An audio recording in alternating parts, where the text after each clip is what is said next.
And our next and final, but definitely not least, speaker today, Dr. Michael Hill. He's a stroke researcher. He holds the Heart and Stroke Foundation of Alberta, Northwest Territories Nunavut Professorship in Stroke Research. He played a key role in the ESCAPE trial of stroke treatment, which cut mortality from strokes in half and lessened disability, and as a result was actually ended early because the benefits were so obvious. Dr. Hill will now bring us some of the lessons from that success. Dr. Hill. Thanks very much, Jay, and thanks for inviting me to talk. Really appreciate it. So, Craig, you're going to put up the slides, right? Jennifer told me I could wear a hat, so I put my cap on so you can't see my bald head. Okay, terrific. All right, so I thought I would take you on a little bit of a tour. So this is a little different than what you've just heard about, particularly as it relates to COVID. And I'll just say one thing that's interesting about the COVID-19 stuff is lots of focus on things that are directly related to the virus. And one of the things I will point out to people is that the number of people who have died in excess from non-COVID related causes is about double the number of people who have died of COVID.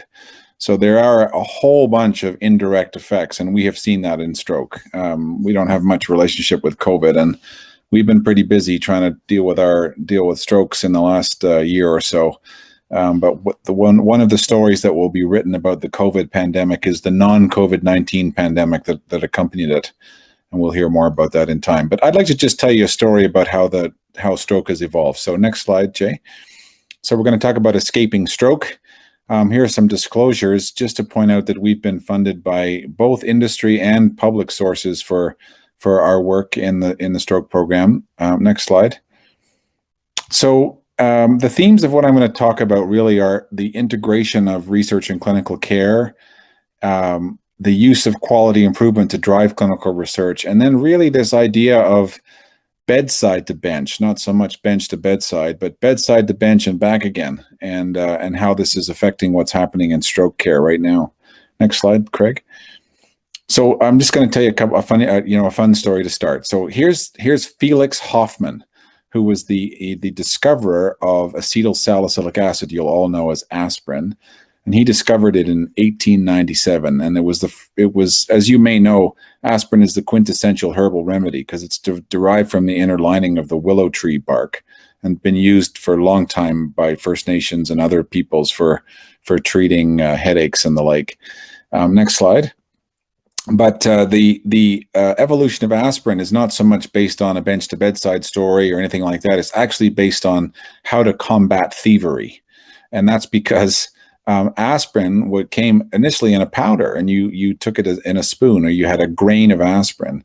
And of course, naturally, there were a number of people in the early 1900s who were trying to bilk the people who were making the real goods, and they cut it with cornstarch and other things and sold it as aspirin when it really wasn't. And so the trick that Bayer did, and what made Bayer famous, was they packaged it in a pill, a tablet.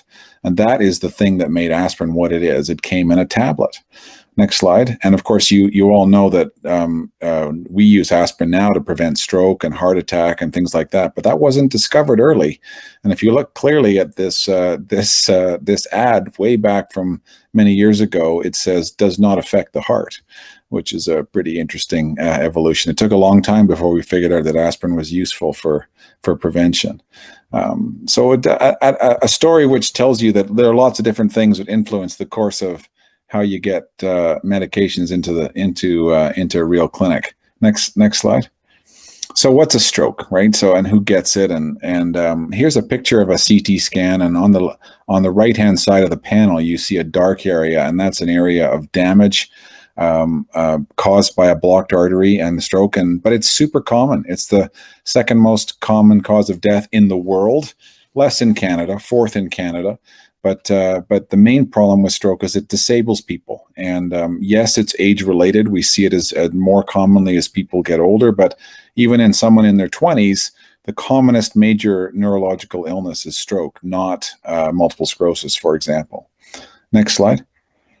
So we worry about it, right? Lots of history goes back to the Greeks, right? It was called apoplexy in the writings of Hippocrates and represented sudden neurological dysfunction. And we think about these things, right? Sudden weakness, loss of sensation, speech impairment, vision loss, those kinds of things are all symptoms of regional brain dysfunction.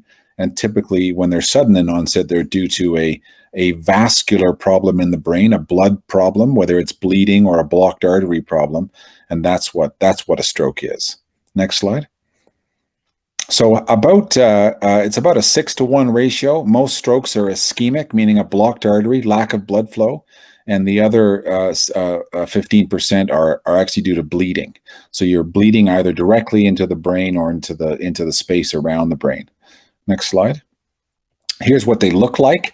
So I don't know how well you can see this on the screens that you're on, but if you look on the left-hand side of each of these panels of the CT scan, you'll see a darker area, and that's an area of what's called ischemic damage, meaning there was a big blocked artery. And if you look at the first one in the top left, you can actually see a kind of a cylindrical or a linear bright area, which is actually the clot that's blocking the middle cerebral artery on the right-hand side. Next slide. And then this is what a hemorrhage looks like on a CT scan. The white is blood, and it appears white on the scan because it's electron dense, because blood contains lots of iron. And so it appears as white, just like bone appears white because it's got lots of calcium in it. Next slide. So stroke's really expensive, and if you treat stroke well, you actually save a lot of money, right? And what stroke is one of those conditions in which effective therapies are actually highly cost saving, and that's our situation in stroke, and we're really working hard to do that. Next slide. One of the things that's, we've learned over time is we just have to be fast if we're going to treat people properly. And these are some amazing statistics. It's hard to sort of fathom these numbers, but if you block the middle cerebral artery, you will lose or destroy on average about 2 million neurons for every minute that artery remains blocked. 14 billion connections and 12 kilometers of myelinated fibers, the connections between the cells in the brain. So, I mean, if you think about it, the currency is 10 minutes is 20 million neurons, and it's hard to even fathom those kind of numbers. So it means, though, that when we do have someone who suffers a stroke, it's an absolute emergency, and we are racing against the clock. Next slide. So what do we do, right? We've had a long campaign over the last 20 years to educate folks in the public to be aware of stroke. We use this acronym FAST, face, arm, speech, time, and the goal is to get them to activate EMS and get to the hospital for help. Facial droop, you can't hold your arm up, it drops, you can't speak, and the T to again emphasize that speed is essential to get good outcomes after treatment. Next slide.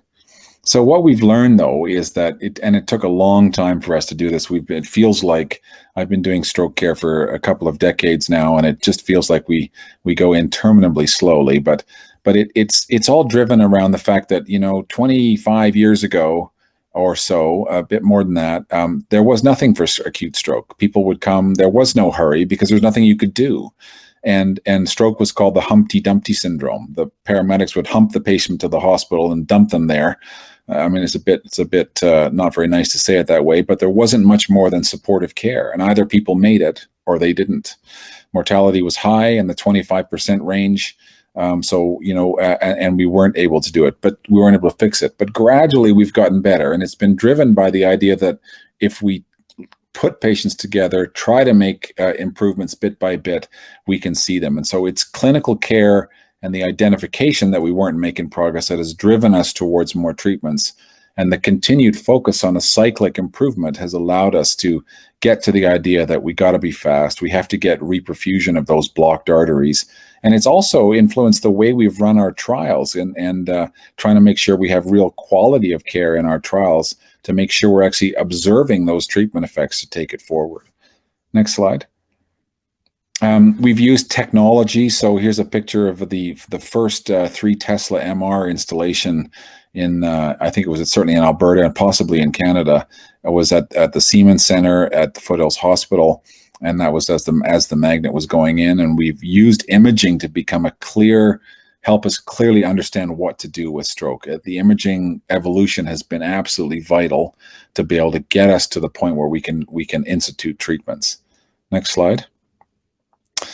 We've also been able to follow our patients, and one advantage we have in Alberta increasingly is the evolution of the integrated health system with Alberta Health Services, and we've got vertical structures in there, the strategic clinical networks, which help us to follow patients. So we've been able to follow them administratively on a population basis. It's given us reliable data, longer term follow-up, and then integrating it back with our own clinical follow-up has allowed us to sort of go cyclically around in the drawing board to get the right things going. And so it's clear, when you think about one of the things that, for those researchers who are listening, we divide, the CIHR divides our research into pillars 3 and 4, 2 and 1, etc. But 3 and 4 are the health services and population health are integrated together. They influence what we do in the clinical trials, and the clinical trials have subsequently influenced what we've done at the bench. And then it's come back, and then it's all cycled back again. And that's one of the things I really want to emphasize here. It's not always pillar 1 to pillar 2 to pillar 3 to pillar 4. It's actually been quite the other way in stroke. And I think it's much better to think about these things in a cyclic way. Next slide. So the final thing that we've done well in Alberta is we've brought people together, and our group in Calgary has been really fortunate because we just had a great group of people coming together, and it's partly serendipitous, but it's about funding the right people and bringing them together. And these things really help to provide stability, allow those investigative thinking, the interactions between the pillars to actually work. Next slide. So what did we do in stroke is that, integrating these concepts of quality of care, we were not seeing our patients get better, and we were trying to figure out why. And the key thing was, were we getting blood flow back to the brain? You have a sudden blocked artery in the brain leading to the symptoms of the stroke, and if you can't get that blood flow restored, we knew that the brain would go on to die. So how did we sort this out? And the first things we started with the ESCAPE trial were getting the patients in sequentially, really emphasizing the speed. Right, there was a whole bunch of time in the stroke neurology where we were all cyclically spending way too much time doing MR imaging, and we've come around to the idea we've got to be fast at the imaging and then at the treatment, and we've got to get the arteries open. Next slide. So we developed this score. This has become an Alberta exported. It's used around the world. It's simple score to develop how we look at the scan. We rate the CT scan in 10 regions, and it really helps us to understand who's a good candidate for treatment and who's not. Next slide. And we used a novel technique designed by one of the radiologists in Alberta to look at the blocked artery. What's the best way to understand it, and what's happening with the blood flow? It's called multi-phase CTA. Next slide. And then we worked on speed. So this is an absolutely critical thing. It's amazing how easy it is to lose minutes when so many things are going on.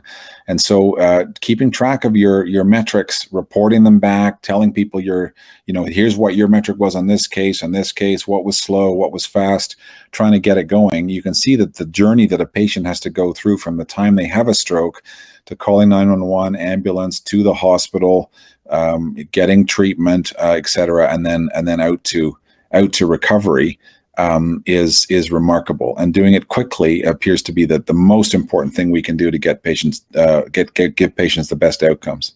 Next slide. So we also worked on getting the artery open. So here is on the bottom right panel, you see what happens if you give medical thrombolysis, the clot busting medicines, and then it's your double or more improvement in the proportion of times you get the artery open if you use the intervention, the endovascular treatments. Next slide. We showed with ESCAPE that, and this is actually a visible thing we see on our stroke treatments now, is that whereas in the past only 3 out of 10 people with a major stroke would actually be able to get home. That's in the white figurines here. We got to 5 out of 10 getting home, and you can see 1 less dead overall in black. So, you know, a massive change overall and we see it, like we visibly see this on the stroke unit, the number of people who are actually getting out of hospital, and it's just wonderful to see when it happens. Next slide. So we had to get everyone going and changing everything. So one of the things that's really hard, of course, I always talk about this in research side, is that research is like pushing a rock uphill. It's always harder. Gravity's trying to push you down because you're trying to raise the standard of care. But when you get there, then you have to get everybody up, everyone will follow you. But while you're getting there, it's really hard to get everyone to do it. And here's a lovely quotation from Galbraith on how people think. Next slide. So the next thing we've done is, and this is the bedside to bench side, is we've collaborated with colleagues in Toronto, and we're working on this compound. It's now called Neurinotide, NA1, and we've and this has been shown to be a highly effective drug in primates. Next slide, I'll show you this. Really interesting thing. We did it in humans who are getting aneurysm coiled, and using a surrogate marker with MRI, it looks like the drug actually reduces the negative effects of stroke. Next slide. And then we did it in primates. So looking at monkeys, and here's a monkey who had an MRI of a monkey brain with a large stroke on your right as you're looking at the slide, and a similar monkey getting the active drug had a really tiny stroke about right there in the NA1 group. Next slide. But most importantly, what we saw, and next slide again, sorry, Craig, thanks, is that if you look at the bottom left panel, there's about a 50% reduction in the volume or size of the stroke in the group, in the green, in the group that got NA1. And next slide, Craig, this correlated really well with neurobehavioral outcomes as well. And the lower scores are better. So you see in green that the monkeys that got the active treatment did better and had better neuropsychological testing scores. Next slide. And so then we did it, and I guess that the point was we were working on what's called an ischemia reperfusion model, and that's what we've been able to show with the ESCAPE trial. And next slide. And so we did this. We gave this drug in humans, and that result was just published last year in a large trial. And overall, unfortunately, we had a really interesting finding, which was that we found a drug-drug interaction in this trial, which negated the effect of the people in the drug, and the people got the clot buster. But in about 40% of our population in that trial, they did not get the clot-busting agent, and we saw about a 9.5% absolute benefit in the patients who got this new drug, Neurinotide, compared to placebo, and even a mortality reduction. Next slide. And we think this is, there's the mortality benefit. You can see less people dying in the NA1 group in blue. Next slide. The last 2 slides here. And we think this is absolutely real because in the from pharmacological look, we can see, if you just look at the blue line and the red line here, what we see is that in the red line, we got a substantial lessening of the available drug in the blood in the group that got the clot buster. And the bottom line is, pharmacologically, it looks like the clot buster cleaves the drug, which is of course no good. Whereas if you didn't get the drug in the blue line, you had lots of drug in the blood, and that's why we think it worked. And so next slide, and the last slide here, is we are now in the midst of hopefully finishing this off and proving once and for all that this new compound works in addition to the endovascular treatment. So we're doing a trial called ESCAPE Next. It's just started. We have 7 patients enrolled, and it excludes patients who are getting the clot buster. And if we can show this works, we'll have the next available drug for treatment of stroke. And I'll stop there. Thanks, Jay. Well, thank you, Dr. Hill.